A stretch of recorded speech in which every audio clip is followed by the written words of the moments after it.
Coming up, Archduke, a new play by Rajiv Joseph, revisits the moment that sparked World War I through the eyes of three radicalized young men desperate to matter.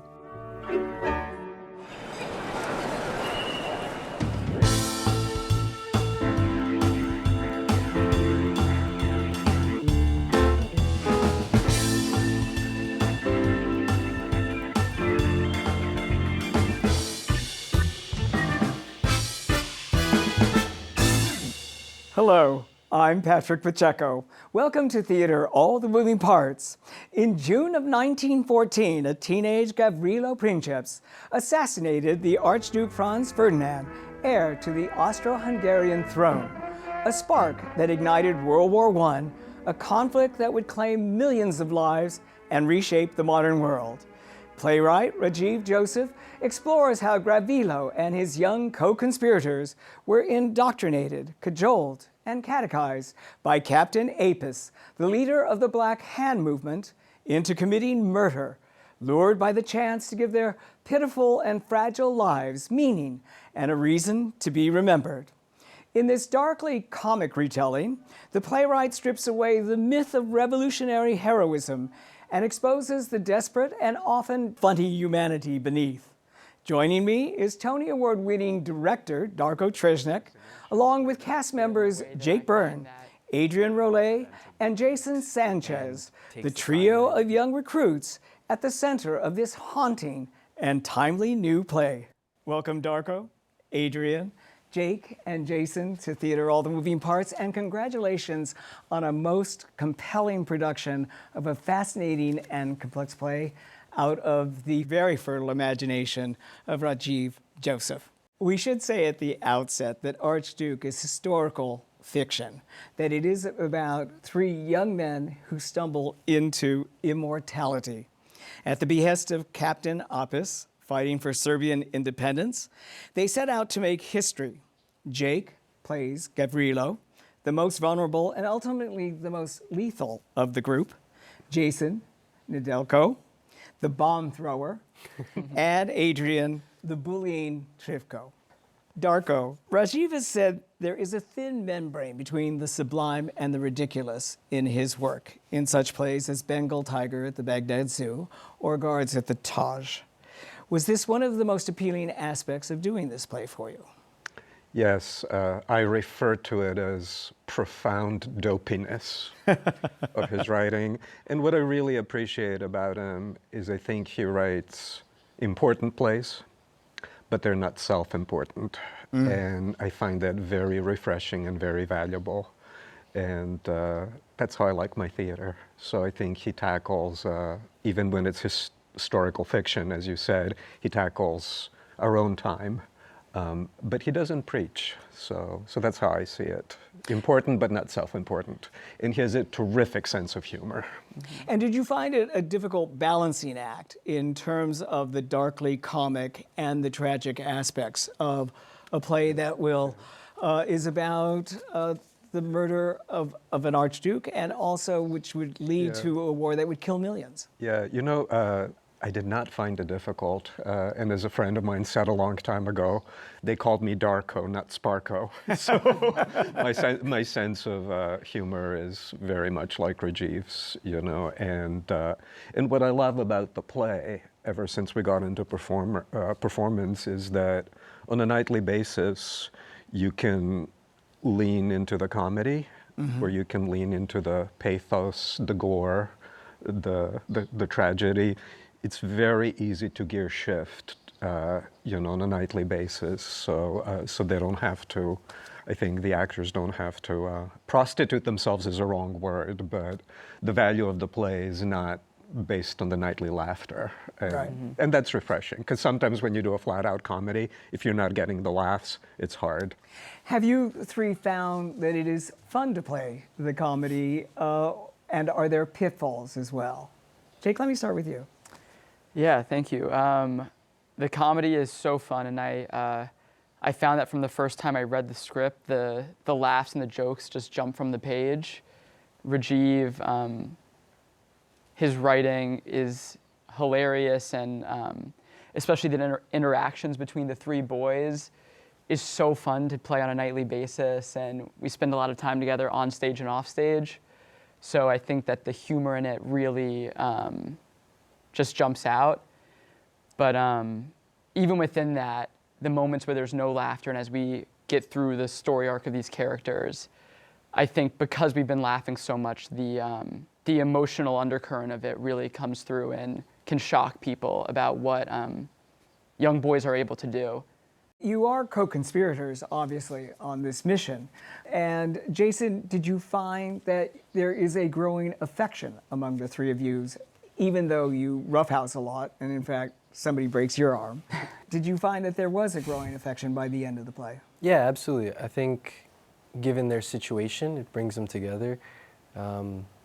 These desperate times calling for desperate measures, they are all suffering from tuberculosis. They're all with their back against the wall. They've been asked to do this possibly heinous deed. I think it's inevitable for them to come together, whether they like it or not. They advocate for each other. They can, as you said, become conspirators for each other. The captain is such a scary person to them that I feel like there's a brotherly relationship with him, wherein you fight with your siblings all the time, of course, but when mom and dad aren't looking, sometimes you refer to each other and, is this a good idea, is this not? Or, I know we were fighting before, but you're on my side right now to convince him, and things like that. And so situationally, I think, yeah, it's inevitable for them to become intertwined. Captain Opus does make the play, look, you guys are going to die anyway, so why not go in glory? Does this resonate with your character? Absolutely. I think that the promise of status, of glory, of becoming a legend, when my character has been afflicted by an awful disease, has been kicked out of school and other institutions, has felt rejected and alone for so long, to have someone make those promises fills me up with a sense of importance, a sense of purpose. And I think that really gets at the driving force behind my character and the empty promise that Apis offers to these young men. Darko, we're now struggling with the idea of why young men commit violence in our society. Tyler Robinson, Charlie Kirk, Michael Thomas Crooks, Trump's would-be assassin, or Luigi Mangione, the CEO of United Healthcare. Can this play help us understand where we are as a society at this point? I don't know, because that sounds like a lame answer. What I will say is the premise of this particular play is that in the play they're 19 years old, but that's a compressed time scheme, which is a playwright's prerogative. They were indoctrinated historically when they were 16, 17, 18. These are children. These are poor children. These are poor, sick children.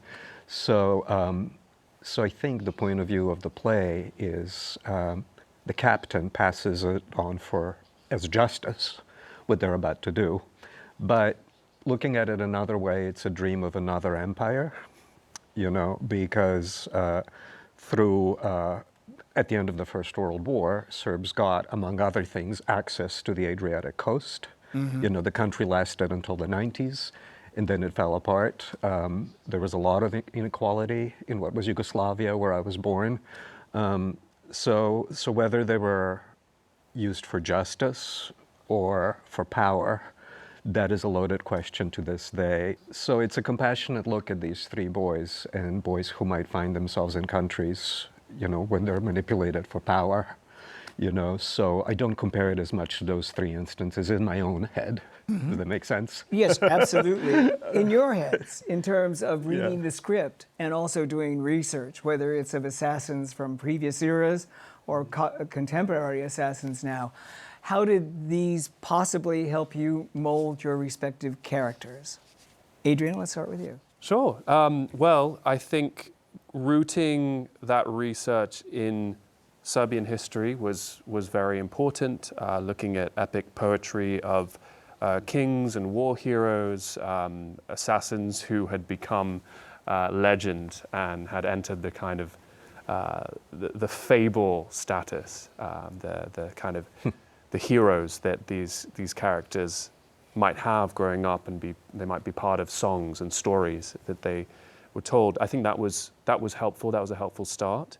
I happened to look at cartoons for my research, at how physical movement and energy kind of carried in these sort of archetypical heroes that I guess we also have in our like popular culture. Jake, obviously, he's kind of beat up, Gavrilo. He, as I mentioned earlier, he's the one that ultimately ends up with the gun and actually does the deed.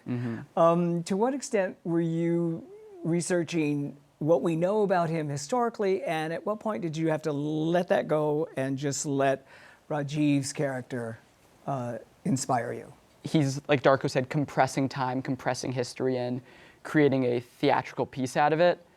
So at some point I had to kind of let the research go and just dive into who Gavrilo in Archduke is. And in doing so, kind of relating to your other question, I found it really helpful to think about contemporary examples of young men who have committed violent acts, whether political or otherwise, and looking into incel culture and the manosphere and the way that I find that young boys and men are so impressionable. And just like Gavrilo, who his big thing is searching for meaning, I think young boys today are looking for meaning. And in a time where we can go on the internet and scroll through social media and find older men of power giving an idea of what is being a man, what is glory, what is meaning, I found that was really helpful to understand how somebody like Gavrilo or these three boys can be manipulated and driven to do a violent act. So some history and some contemporary.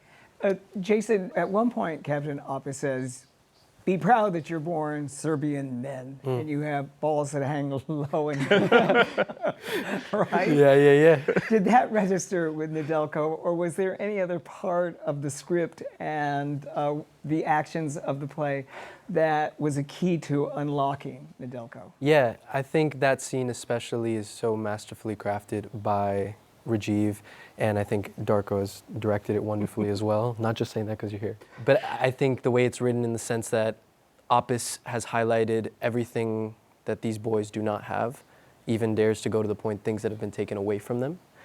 So little by little to see him start to tell them everything they can have, everything they have within them, empower them through that, light that fire in them.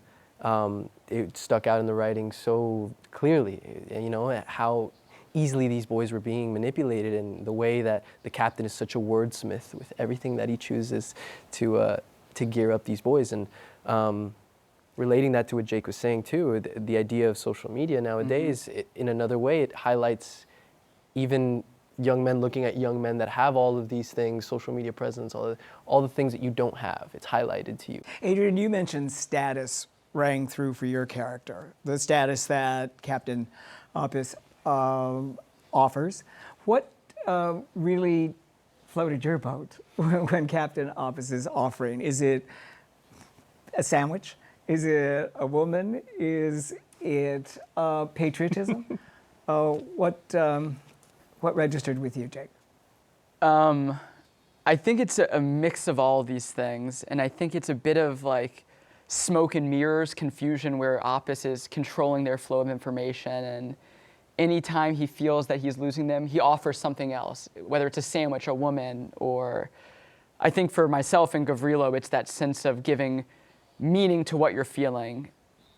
Gavrilo knows he's sick, he knows he's dying, but doesn't know why, and doesn't know what to do in the short time span to understand why he's dying. And I think the captain offers that explanation, a reason that you are dying, in a way to make that death meaningful. And if you add a sandwich to that as well, it's pretty compelling. I think you hit the nail on the head with the sandwich. I think that Nedelko living on the street and not having anything, I think he's looking at things in a very small picture in the sense of, I need a place to sleep, I need food to eat, I need to stay warm, you know, these comforts that, you know, are bare necessities. And I think the captain offers him a bigger picture. I think the captain offers him meaning, he offers him status, he offers him immortality, these things that aren't in his day-to-day, but now they broaden his horizon, they open the world up to him, what he can be. And so I think the sandwich is definitely the lure into it, but it opens up. Darko, at one point in the play, Captain Opus describes each of these gentlemen as, quote, children of the new century, bored, listless, impatient, and dull. Your brains rot from disuse. Does he get that right? What does he miss, if anything, about the young men? I will say this. I think Rajiv is writing about the last century and writing about our century. And these are the things you hear sometimes about young people today.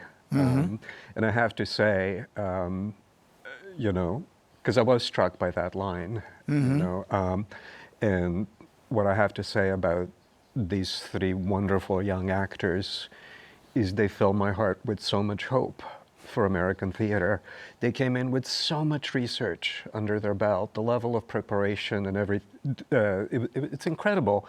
And then going back to something that we had to address and that you mentioned, Jake, at some point you have to drop away the research so that you can do the actual 100-page play that the playwright wrote, because it can get so overwhelming. You know what I mean? What's fascinating also about the play, and you're absolutely right, there are so many different layers about it, is the relation of the young men to women in the play, whether it is Captain's cook, played by Christine Nilsson, and obviously we should say that Captain, of course, is played by the formidable Patrick Page. And that is where it does come up is you're being indoctrinated, Jake, at one point, and you seem to be going along with it. He balks when he says you have to shoot the Duchess. Right. What makes you balk at that somehow shooting a woman is beyond the pale? Because I think Nedelko has no problem with him shooting the woman, and I don't know if you do.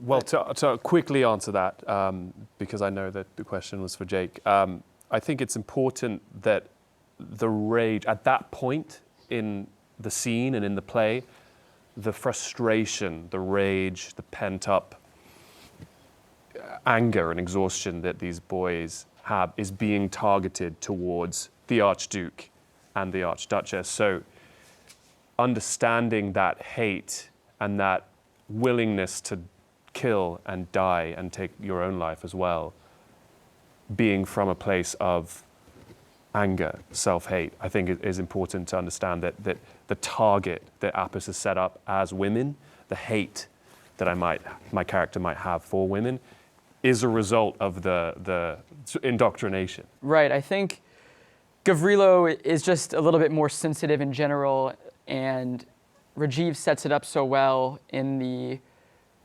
first scene of the play, talking about how Gavrilo has this experience with a skeleton he sees in a doctor's office, and realizing that this skeleton came from the body of a woman, and so forth. And Gavrilo is taken by it and this idea that women have bones too, and women can die, and we have this great conversation about it in the first scene, and Gavrilo personifies the bones as Dubravka. And Darko really made me understand that Dubravka and the lady bones are this idea of life for Gavrilo and a life force. And she's a beautiful thing to him. And she helps him understand that life is worth living in the first scene.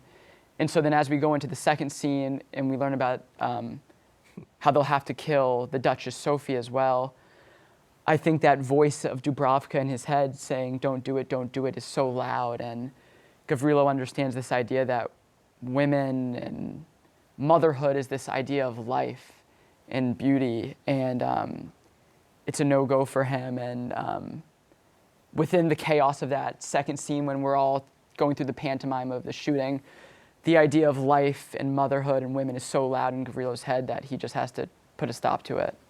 And Adelko just wants a woman. Yeah, I think the idea of it's funny because there's not many women characters present in the play, but they're talked about so much, and they do control so much of how the men operate in this world, which is, I think, again, leads to this absurdist quality that makes the show very funny, not because you're making light of it, but just because it is so absurd. And then there is the women that they've never been with, and that's also, so it's, even though they are not physically present in the play, they are such an integral part of how it operates. It's very true. I was born in Zemun, where the play is set, and this notion of having to kill the woman inside of yourself, you know, to kill the mother inside of yourself. It's at the 50 years ago, when I was 60 years ago when I was born in Yugoslavia. I only spent first 10 years of my life there, but the level of machismo and how in the play that's translated to literally toxic masculinity. It is a play about masculinity, and this play is toxic, you know, and in order to achieve that, you have to kill the mother, the sister, the woman inside of yourself.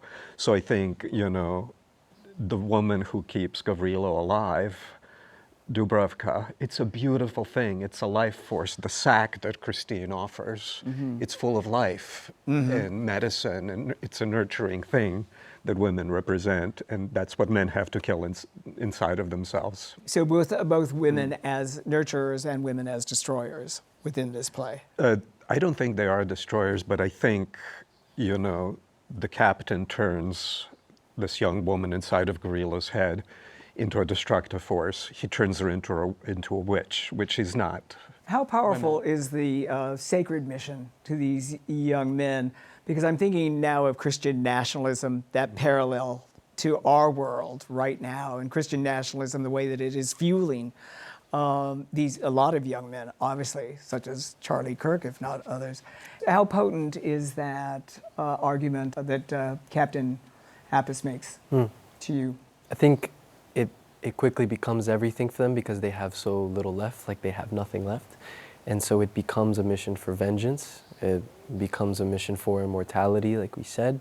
And I think prevention too. This concept gets planted in their head that they are dying from someone else's disease. This is something that has been put onto them. And that must be made right, and it must be stopped. And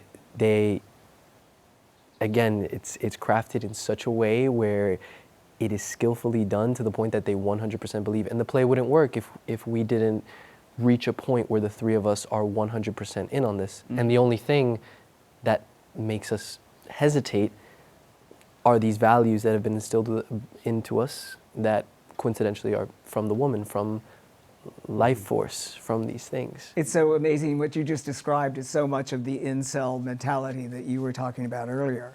Right. We have to wrap up, but I'd like to ask each of you, in conclusion, if there is anything that you would most want to ask the characters that you've now created so beautifully in this play. If there is something that, having lived with them, what you would like to ask them if you could somehow conjure them up. I think that Trifko's idea of what is sacred and how it changes from the idea of like a conquest, a mission, a destiny, to something else, something that lives much more in his own body, his celebration of the fact that he's even alive and to make the most of his life. I'd love to ask him what that moment was, what that felt like in that moment when he had that kind of discovery, and really to figure out like how he navigated what happens after the play. You know, after the play ends, why was he caught? Why did he turn himself in? Like, how much is he holding on to his past self? Or has he really gone through that full evolution, that full change? Interesting. Jake? Yeah, I think if I could talk to Gavrilo Princip, So he died in prison before the end of the war of tuberculosis, and he knew that the war was going on and the devastations of it, and he was asked if he regretted what he did, and he said no. I believe he said that if I didn't do it, it still would have happened. In a way that our Oppus says in this, the puzzle pieces are all just set to be knocked down. So it was just bound to happen, and so he didn't regret that he did it. But I think if he had lived longer, and I could conjure him up today, I would want to ask him that question again to see if he has a different answer. If he still regretted his violent act, knowing the global repercussions, knowing how each family around the globe has suffered because of the First World War, how tragic it was for millions of people. I think I want to know if he would still have done it. Yeah, I would ask Nedeljko Čabrinović what was going through his head right before he threw the bomb, because he was the first one to go for it after a string of other assassins got cold feet. So, and it went terribly wrong, farcically wrong, but I think it was after a couple people didn't do it, and I wonder what made him say, okay, I'm going to be the one to do this. And we would meet on our birthday, because me and him share a birthday. So, Did you consider that a sign somehow? had to have been. I told my people to tell Darko, hey, they share a birthday, all right? Cast. Because he threw the bomb and it bounced off the car. He threw it at the wrong car, didn't he? Yeah, he threw it at the car and it bounced off the back of it and then blew up a car behind, injured people. Apparently didn't kill anybody, but then he panics and takes the cyanide that he's supposed to, but then it didn't work. So he is burning and violently is sick, so he's gonna jump into a river and make a daring escape. So he jumps off a bridge into a river, but the river is only about 12 inches deep, so he breaks his leg. Some people have said both legs, and then the cops get him. And then so it goes farcically wrong. But again, I think it's just another example of how this play is funny, not because making light of things, but because it's just so absurd. It is just absurd, the insanity of it, that you just have to laugh. And the accidents of history that lead us to this. Darko, I'll give you the last word about. Well, I don't play a character, in the play, but I would say for the three young men in the play, I would say